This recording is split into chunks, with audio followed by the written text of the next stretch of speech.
انا تجا ماهی بیرونم تیاشی آوردی بچه در چی جرمی؟ بگیری کن گوش که ساله جان حالا بای همین ماهی گناهی آدم میرزونه برای همین هر ماه یک بار نفسیت سلوچی ماهی خوردن در کار بچم با همون زفرای ایر بچه کن با بوی ماهی رو کجا میگه از یک دانشی میمونه ماهاتشو کجا میگه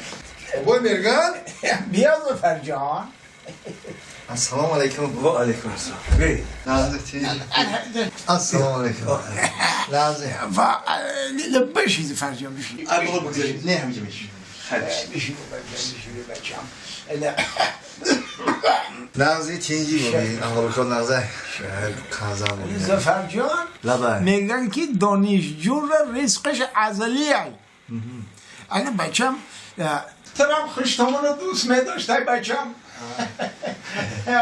خشتمونش دوست میداشته نه که اوق بسیار نه هم یک دونه ماهی چما هم که بگی بچم که ولی با تو به حد سر استامی هم میری نیم کالا خور میکنی که با مگی رفتنم در کنه هم یک بخو ببر بچم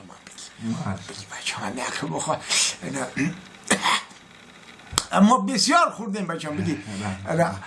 زفر جان لبای همین خودت در کدام اختصاص میخوانی؟ ما بابی تاریخ شناس بچم به حد اختصاصی خوبه زفر جان خیلی تاریخ شناس که باشی متدا ای تاریخی از سوال میتون میشه میشه خب سوالی ما همیه که بچم سالهای حکمرانی اسماعیلی سامانی کدام سال می باشد که بگو بابی ما حاضی همین سوال شما را جوابش ای همین ماهی میپرسم چه؟ این ماهی در قهر دریای هم که باشه تمام سیر اسرار میدونم تو با لازی ماهی را میدونی؟ البته با این ماهی پختگی ای که همون ماهی پخته خوبه که پاش پخته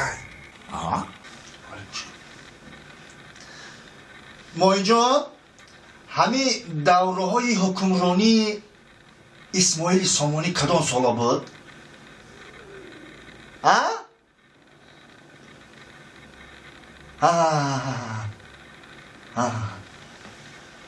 گفت چی گفت؟ این گفت که دوره های حکمرانی اسماعیل سامانی در مکو تولد شدگی نبودم نه که خیش تبارم در تک استاله همه را پرس میدونم